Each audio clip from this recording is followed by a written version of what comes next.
Guess what? I have another car review for you guys. This time I have a Tesla Model 3. Before you go any further, make sure you hit subscribe and the bell notification.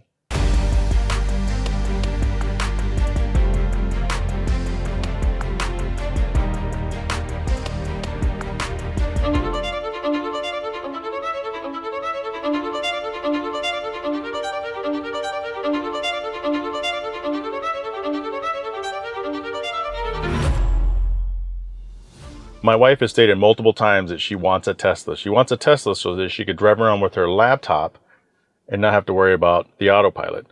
Once I'm through with this review, you'll know, is this something you may want to get or should you pass? Drew.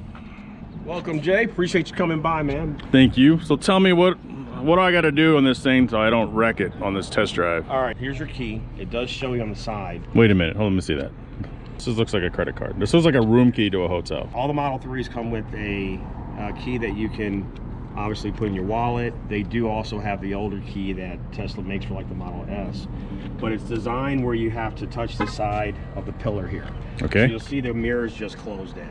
Okay. So that just locked the vehicle. So when you open the vehicle, mirrors will open up. You heard it. And then put the handle. Basically the car recognizes you. It turns on once you open the vehicle, and then we'll show you. Wait, hold up. So there's no button or something you push to say start? Nope. Tesla does not have a start, on or off switch. Okay. What do I need to know so I don't kill myself? Right now you've got your navigation screen. It shows you here how to open your trunk, front, and the charging port. So here on the side is your charging port. You open that up, now it shows you here where we're at. So the car has 70% charge. If you touch on this here, you can change it to your distance for your mileage. So we're at 70%, it's just under 200 miles. So this here is the long range version. With all the Teslas, if you go to the software setting, this here will show you what's on the vehicle. So if you have a customer that's looking at a Tesla, they want to know if it has autopilot, what features it has. You go to software, here in the menu, it'll tell you exactly what it has. This one here has the full self-driving capability. It also has a standard connectivity for your infotainment. So the vehicle, Tesla provides a streaming service, but it is a premium, you have to pay for it.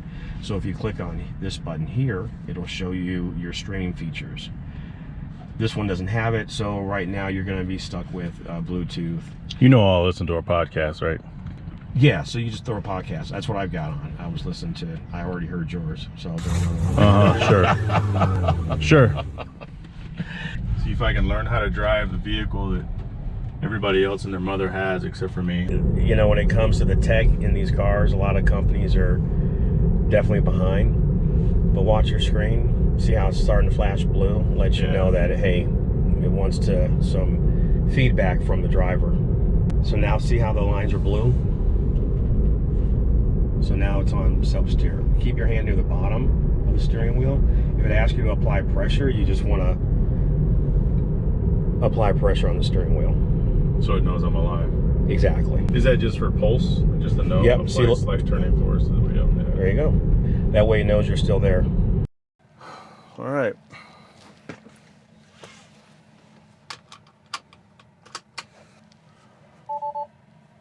Oh, wait. Oh. So I parked, and got to put the key here. There we go. I'll tell you what, having the controls be here on the steering wheel feels like such a step back. With Tesla being so technology forward, you think it'd at least be, I don't know, somewhere over here like every other car. But having it here, it's kind of weird. There's a lot of road noise for his, well, he did warn against road noise, actually. Am I the only one going the speed limit here? I gotta tell you guys, one of the things that just continues to drive me just crazy about vehicles, specifically about this vehicle, is how loud the cabin is. Like, you hear everything, and I thought maybe it was because I don't, like, you're used to hearing the motor whine, the engine, but that's not really the case here. The case here is, it's just these Teslas, specifically this Model 3, but from what I understand, just about every Tesla, they're not very well made vehicles. In fact, they are designed to just spit them out. And I know that the hardcore Tesla people are probably going to flood this channel and cancel me and all that kind of shit because I'm talking about their cars. Like, this car is really cool. Like, I get it. I'm starting to, the more I drive this thing, the more I'm starting to understand the Tesla craze. But it doesn't change the fact that these are not very well made vehicles. They're made with very cheap materials. Like this leather, whatever this is interior, this faux leather, this reminds me of getting car sick when I was a little kid. Like, this is that car sick leather smell. Just before I took this vehicle out, I drove a Mercedes GTS. The really cool one with a long front end. And that thing smelled great. That was a nice, expensive leather, but it's also $50,000 vehicle. This is a $40,000 vehicle. But there are $40,000 vehicles that come with leather interior that don't make you car sick. I'll be honest with you, it's taken me a while to get used to this.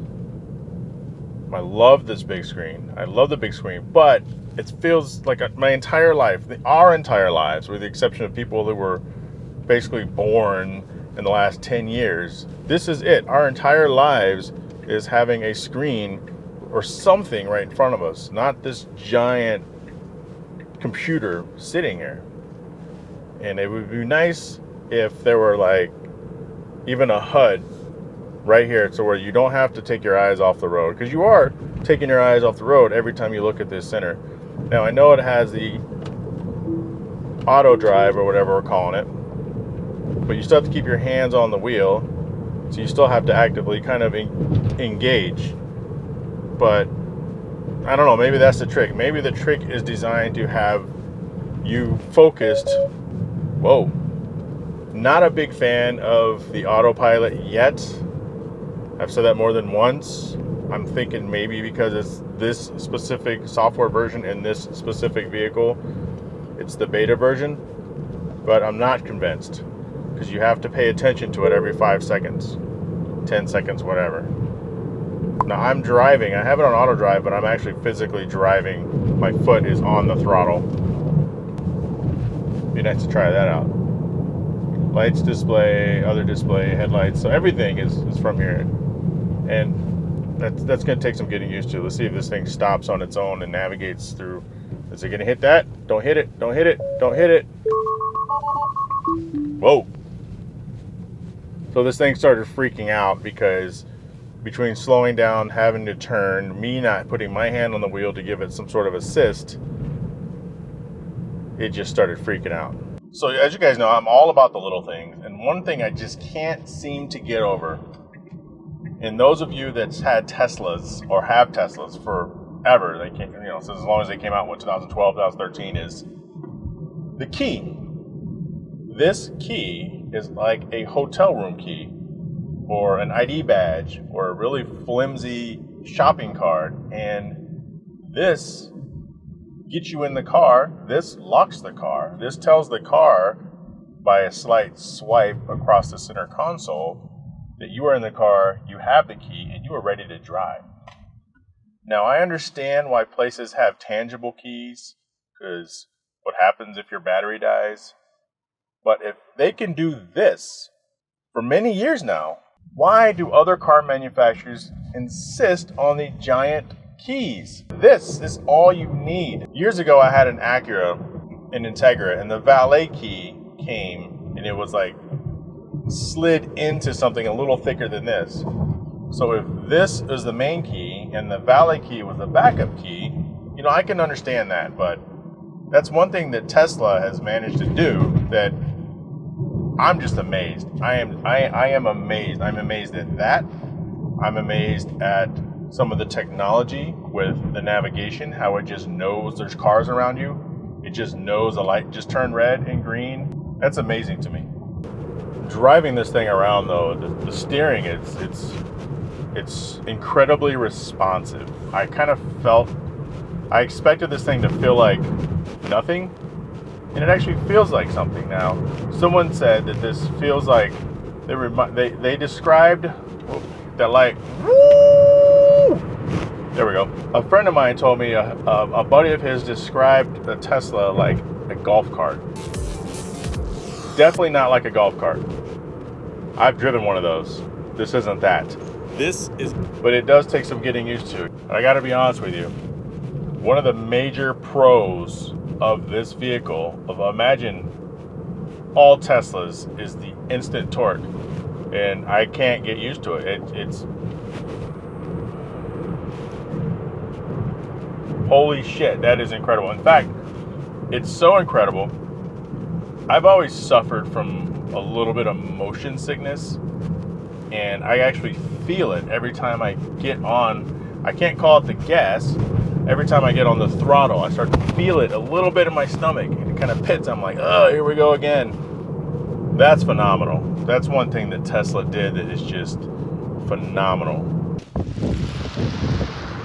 Oh shit. That is never gonna get old. That is never gonna get old. One of the things that amazes me though, honestly, I'll be completely honest, is this technology. It sees everything. It knows if we're in a bike lane. It knows if there's cars around me. It knows if there's construction.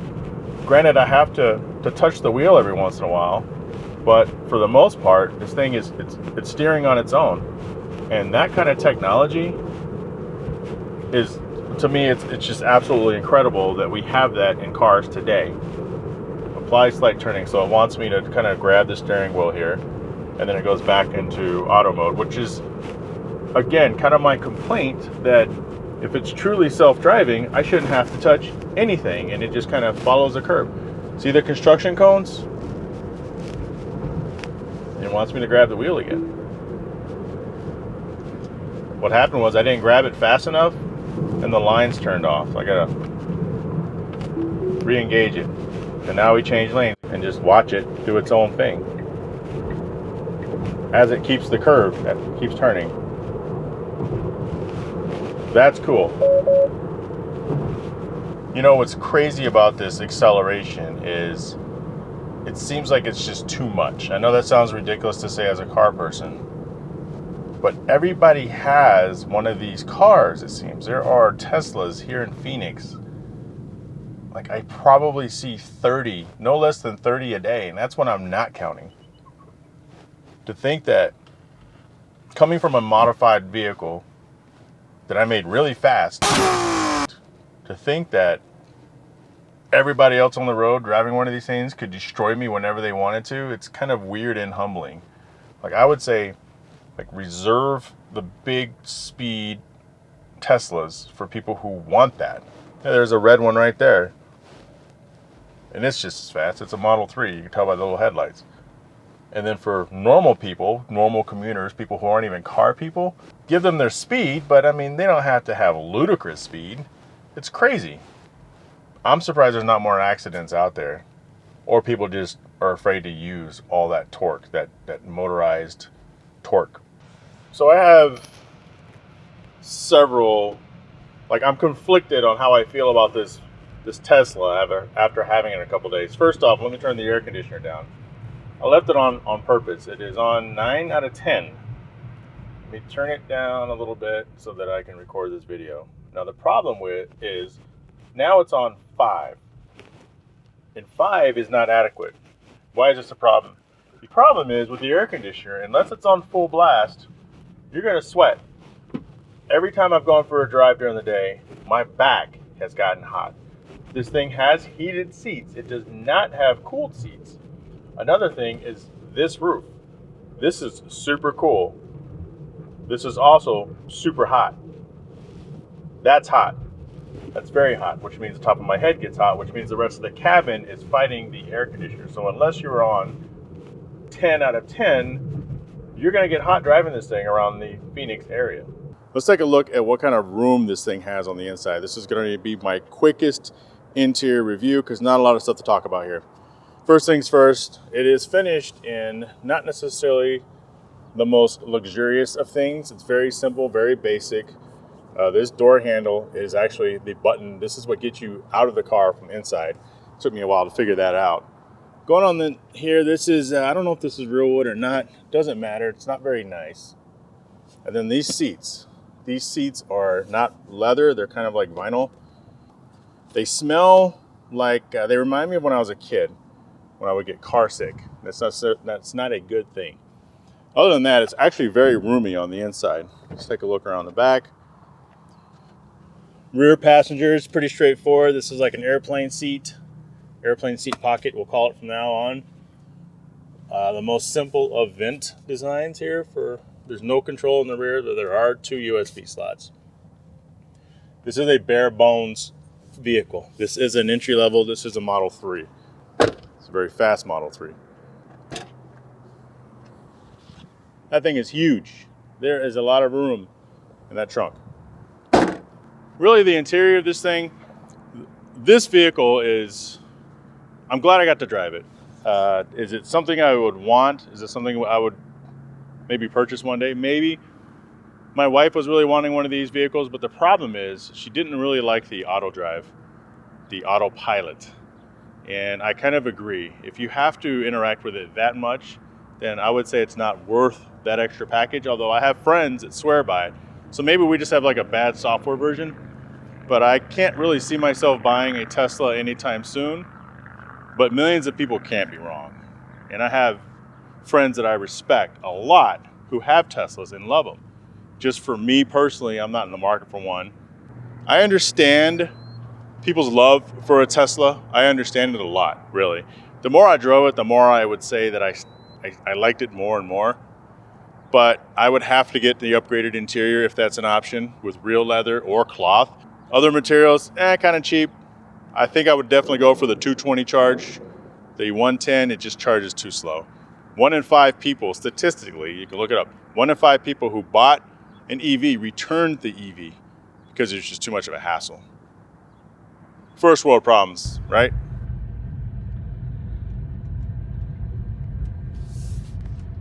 So we got Mars. I wonder what this is. It's a download. I wonder if I can switch planets right here.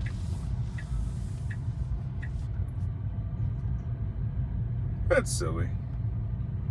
Just switch back to Earth. Oh, looks like way out.